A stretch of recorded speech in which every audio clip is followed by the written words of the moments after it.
De quoi allons-nous parler? Dans cette vidéo, nous allons parler d'un livre. Jusqu'à maintenant, je n'ai pas recommandé tant de livres que ça sur cette chaîne parce que je sais que les gens, en général, n'aiment pas trop lire. Donc, j'ai essayé vraiment de me restreindre à l'essentiel. Jusqu'à maintenant, nous n'avons que 3 livres de recommander. Déjouer la douleur chronique de Alan Gordon, évidemment. L'autre jour, je parlais à quelqu'un qui m'a dit avoir commencé le livre, avoir trouvé mes vidéos, et là, lorsque la personne a trouvé mes vidéos, elle a arrêté de lire le livre. Je ne conseillerais pas de faire ça. Je conseillerais de lire le livre à plusieurs reprises. Même si on regarde les vidéos. Avoir les deux, c'est un ajout. Ensuite, il y a les 2 livres du docteur John E. Sarno. Guérir le mal de dos et le meilleur antidouleur, c'est votre cerveau, est votre cerveau, dépendamment de la traduction. Comme je l'ai déjà dit, je recommande chaudement le livre de Alan Gordon. Je ne suis en désaccord avec rien de ce qu'il dit. J'ai des sentiments mixtes par rapport aux 2 livres de John Sarno. Je suis d'accord avec beaucoup de ce qu'il dit et je crois que beaucoup de ce qu'il dit peut vous aider. Mais je ne suis pas d'accord avec tout ce qu'il dit. Et même, il y a beaucoup de ses propos qui me déplaisent énormément. Mais je les recommande quand même, surtout parce qu'il n'y a pas beaucoup de matériel en français. Et donc, à tout cela va s'ajouter un 4e livre. J'aurais aimé que ce soit Le mythe de la normalité de Gabor Maté, mais malheureusement, d'après ce que je peux voir, il n'est pas traduit en français. Et donc, je viens de relire un de ces livres que j'avais lu il y a longtemps, lorsque j'étais en pleine fibromyalgie. Je ne comprenais pas vraiment comment appliquer les leçons à ma condition. Mais maintenant, en le relisant, je vois que c'est un excellent ajout au livre du Dr Sarno. Je ne constate pas que le Dr Sarno, je ne sais pas si lui-même est profond ou s'il manque de profondeur, mais ses livres manquent de profondeur. Et donc ici, on a vraiment une continuation de ses propos, mais Gabor Maté est quelqu'un de vraiment très profond et de très intuitif. Donc le livre que je recommande, je sais qu'il est traduit en français puisque je tiens une copie entre mes mains, s'intitule Quand le corps dit non, de Gabor Maté. Le stress qui démolit, c'est le sous-titre. C'est vraiment un livre excellent à lire en continuation avec le reconditionnement de la douleur. Je ne veux pas faire un résumé complet, je vais m'en tenir aux points saillants qui touchent au thème que j'aborde ces temps-ci sur ma chaîne. Donc, qu'est-ce que le livre nous dit sur le stress? La plupart des gens, lorsqu'ils entendent qu'ils doivent réduire leur stress, se disent « Ah, il faut que je réduise le stress extérieur dans ma vie. Peut-être mon travail, ma relation avec mon patron, peut-être la relation avec ma famille. Et ça, c'est le stress externe. Ça peut faire du bien. Mais ce que la plupart des gens ne réalisent pas, c'est que une des plus grosses causes de stress, c'est le refoulement émotionnel. Réprimer ses émotions. Peu importe comment on veut appeler ça. Dès qu'on réprime nos émotions, ça crée une source de stress énorme dans notre vie. Souvent, on réprime nos émotions aussi pour nous mouler dans des rôles qui ne nous conviennent pas. Et ça, selon Hans Selye, qu'il cite fréquemment, c'est une des plus grosses sources de tension dans la vie. Beaucoup de gens qui écoutent cette chaîne ont de la fibromyalgie, donc je recommande 2 chapitres en particulier. Il y a la solution à 55% et elle a une maladie imaginaire qui se consacre exclusivement aux maladies, si on pourrait dire, aux conditions des troubles digestifs, plus principalement le côlon irritable. Je sais que beaucoup de gens qui ont la fibromyalgie ont le côlon irritable et il aborde le thème. Je vais en parler principalement à travers l'histoire d'une femme qui avait des douleurs énormes au système digestif et qui était dans un mariage très nocif pour elle. Et donc, pour faire une longue histoire très brève, lorsqu'elle est sortie de ce mariage, enfin, ses douleurs sont disparues. C'est un thème qu'on n'aborde peut-être pas assez dans le reconditionnement de la douleur. Comme nous dit Gabor Maté, et je cite ici, c'est rare que je cite, la douleur est un puissant mode de perception secondaire qui nous alerte lorsque nos modes primaires sont obstrués. Alors ça, c'est très intéressant. Ce qu'il essaie de nous dire, c'est que si on est dans un mauvais mariage, nos émotions essaient de nous alerter, nous réprimons nos émotions. Donc non seulement la répression elle-même cause du stress, mais nous n'écoutons pas nos émotions qui essaient de nous avertir que nous sommes dans une situation externe stressante. Donc là, la douleur peut venir comme un mode secondaire qui est nous avertir lorsqu'on n'est pas assez en harmonie avec nos émotions pour les écouter. Et c'est très intéressant. Et je voulais en parler parce que cette femme aurait pu lire le livre de Alan Gordon. Et elle aurait pu commencer le processus du reconditionnement de la douleur et s'envoyer des messages de sécurité. Mais si on est pris dans un mariage dangereux, on aura beau s'envoyer tous les messages de sécurité du monde, ça ne fonctionnera jamais. Donc j'espère que ça peut apporter une perspective plus large ici au reconditionnement de la douleur. Comme je l'exprime de plus en plus, ma perception à moi, c'est qu'il faut aborder la douleur chronique comme si tous nos symptômes sont des erreurs de prédiction du cerveau, commencer à faire le travail émotionnel en parallèle, et là, attendre que les liens entre les deux se fassent intuitivement. Ne pas essayer de forcer le processus intellectuellement, vraiment attendre que notre intuition entre en jeu et commence à faire les liens pour nous. Mais c'est très intéressant l'histoire de cette femme. Hein? Plus j'explore la douleur chronique, plus je rencontre de scénarios similaires, où la douleur est un avertissement, est un messager pour une situation particulière. Et lorsque la situation est résolue, la douleur s'en va. La douleur n'a plus besoin d'être là parce qu'elle a accompli sa fonction, c'est-à-dire nous donner un message. Le message a finalement été reçu. J'espère que ça fait du sens. Ce que nous dit Gabor Maté aussi, c'est que la répression des émotions et le stress ne causent pas que de la douleur chronique. Ça peut aller jusqu'au cancer, maladie auto-immunitaire. Donc ça peut aller loin. Donc ce livre aussi pourrait être très intéressant pour des gens qui ont ce qu'on appelle des comorbidités. Comme moi, je n'avais que la fibromyalgie et donc je n'avais rien. Et je préfère évidemment interagir avec des gens qui ont clairement seulement de la douleur neuroplastique. C'est beaucoup plus facile. Mais d'après ce que je comprends, il y a beaucoup de gens qui ont des comorbidités. Et dans ce cas-ci, ce livre serait d'une grande utilité parce que c'est beaucoup plus large que la douleur chronique ou les symptômes chroniques ou les symptômes neuroplastiques.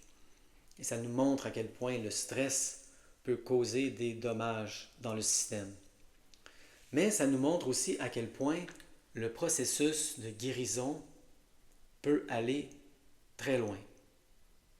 Et donc, je voulais amener une note positive à cette vidéo et parler de solutions.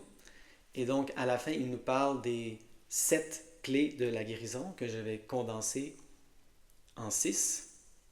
Donc, quelle est la première? L'acceptation. L'acceptation est extrêmement importante. Il faut absolument s'accepter. Et ça, si on voudrait résumer le concept en une seule formule, c'est arrêter d'avoir une double mesure. La plupart des gens ont énormément de compassion envers les autres, mais ne sont pas capables de se montrer la même compassion envers eux-mêmes. Ils se traitent d'une certaine manière, et là, un thérapeute leur dit par exemple, comment te comporterais-tu envers quelqu'un d'autre qui t'exprime le même problème? Et là, la personne, tout d'un coup, est un puits de sagesse. Hein? Et elle sait exactement quoi dire, exactement quoi faire. Et là, on demande, mais pourquoi n'appliques-tu pas ce même standard à ta propre personne? Ah ah, par manque d'acceptation de soi, par manque de compassion, d'amour, peu importe comment on veut appeler cela. Et là, dans les autres chaînes de reconditionnement de la douleur, il y en a qui ne recommandent presque aucun livre, il y en a qui recommandent beaucoup de livres. Un livre qu'on entend souvent parler, c'est les livres de Kristen Neff, hein, sur la compassion, l'autocompassion en français, ou s'aimer. Donc voici d'autres pistes, hein, mais ça, est-ce que ça fait partie du reconditionnement de la douleur? Oui, non. Dans un sens, oui. Hein, si c'est un bon livre sur l'autocompassion, ça peut faire partie du reconditionnement de la douleur parce que c'est très important. C'est une des clés du reconditionnement de la douleur, l'autocompassion. La deuxième clé, selon Gabor Maté, c'est la prise de conscience. Et ça, j'en parle de plus en plus. Si on peut vous poser des questions sur votre jeunesse, sur votre enfance, et que vous dites « Ah non, j'ai eu une belle enfance », et que vous n'avez jamais plongé là-dedans, sur vos patterns, sur qu'est-ce qui fait que vous réagissez de telle manière dans une situation et de telle manière dans une autre, quand quelqu'un vous dit quelque chose, pourquoi vous êtes en hyper-réactivité, si vous n'avez jamais abordé cette prise de conscience envers vous-même, c'est une étape essentielle de la guérison en général. Même souvent dans le reconditionnement de la douleur, ils disent la conscience. La prise de conscience est la première étape. Il n'y a rien qui se fait dans le reconditionnement de la douleur sans la conscience. Il faut que beaucoup de choses qui jusqu'à maintenant étaient inconscientes, subconscientes, remontent à la surface. Des émotions, des mécanismes de défense, des patterns de comportement. La troisième, c'est la colère. Et là, c'est une excellente continuation au livre du Dr Sarno qui parle constamment de la colère. Et il a dit quelque chose de tellement intéressant pour moi. Il y a en effet les gens qui refoulent, qui répriment leur colère, très malsain. Mais il y a aussi les gens qui explosent dans des éruptions de rage. Est-ce que c'est sain, ça? Hein? Ils expriment leur colère. Non, c'est ça. Et il nous dit quelque chose de très intéressant qui a illuminé beaucoup de scènes de mon enfance. Moi, je réprimais ma colère constamment et mon frère piquait des crises de colère constamment. Et ce qu'il nous dit, c'est que les gens qui piquent des crises sont l'envers de la médaille de ceux qui refoulent leur colère. Très intéressant. C'est la même chose, c'est un milieu dans lequel la colère n'est pas encouragée. Donc, un réprime et l'autre a de la difficulté à accepter l'anxiété que crée la colère. Et donc, piquer une crise, premièrement, c'est une accumulation de colère refoulée qui explose au lieu d'être sentie peu à peu au fur et à mesure. Donc, il y a du refoulement et là, il y a l'explosion. Mais l'explosion, il nous dit, sert à ne pas sentir aussi. Hein? Si on reste assis et on sent notre colère somatiquement, c'est comme une vague qui passe à travers nous.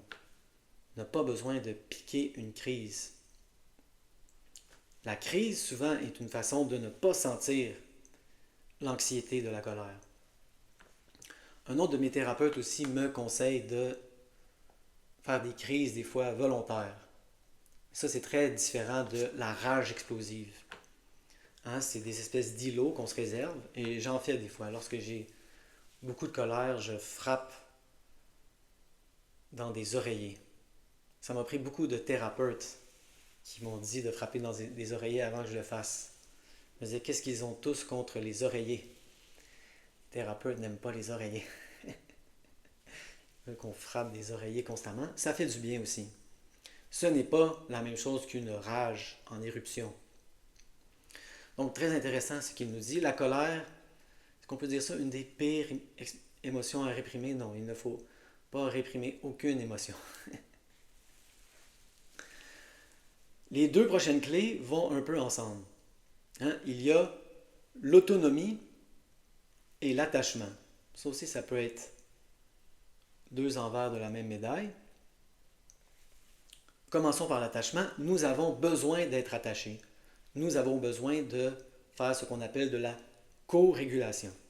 Très important, les gens seuls ont beaucoup moins de chances de guérir d'une maladie comme d'un cancer. Ça prend du support et ça ne prend pas du support artificiel. Ça prend des gens avec qui on se sent ouvert et on peut parler de nos vraies émotions. Très important, l'attachement sain. L'attachement nourricier. Et là, il y a l'envers de la médaille qui est l'autonomie. Souvent, et ça a été mon cas, on se retrouve dans des situations où on pourrait dire on est dépendant, codépendant. Et ça, c'est très malsain. Il faut être attaché, mais il faut être autonome. Beaucoup de gens ont de la difficulté avec un concept qui s'appelle la différenciation. Ils sont dans des relations, mais ils n'ont pas de limite personnelle. Et donc, ils sentent les émotions des autres comme les leurs. Ils ont de la difficulté à avoir une limite personnelle, émotionnellement et de façon aussi comportementale. L'autonomie est extrêmement importante, aussi importante que l'attachement dans la guérison. C'est une des clés de la guérison selon lui.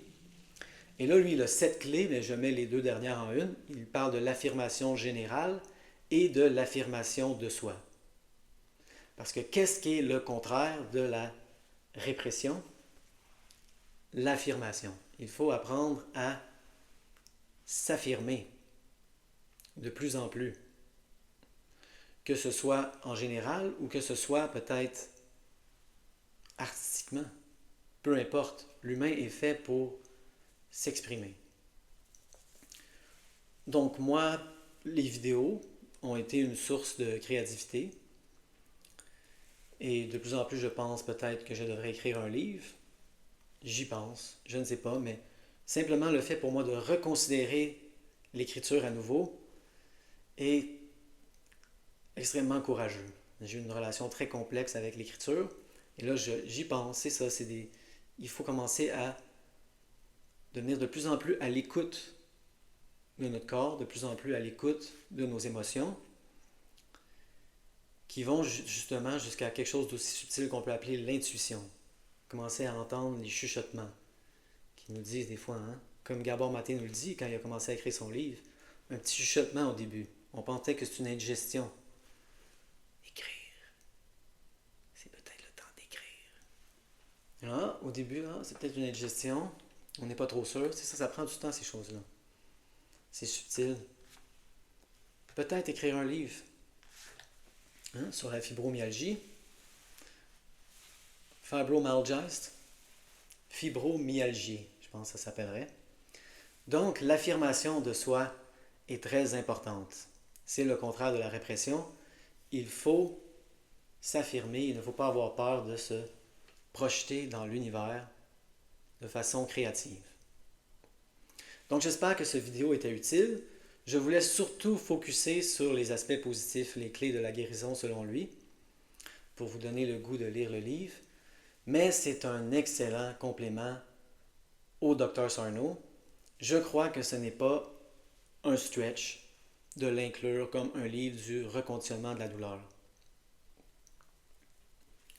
Pour faire un résumé de mes propos relativement récents, je conseille au début de traiter nos symptômes comme des erreurs de prédiction du cerveau, mais de faire un travail émotionnel en parallèle et réaliser que si vous vous intéressez de plus en plus au phénomène de la douleur chronique, il y a des histoires, beaucoup d'histoires de gens qui ont fait comme moi un processus de reconditionnement, mais des histoires aussi de gens qui ont réglé une situation dans leur vie et la douleur ou les symptômes, peu importe ce qu'ils sont,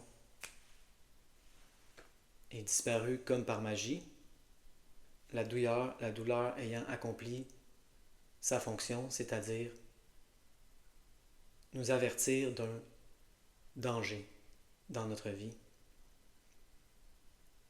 principalement relié au stress, qu'il soit externe, mais surtout interne.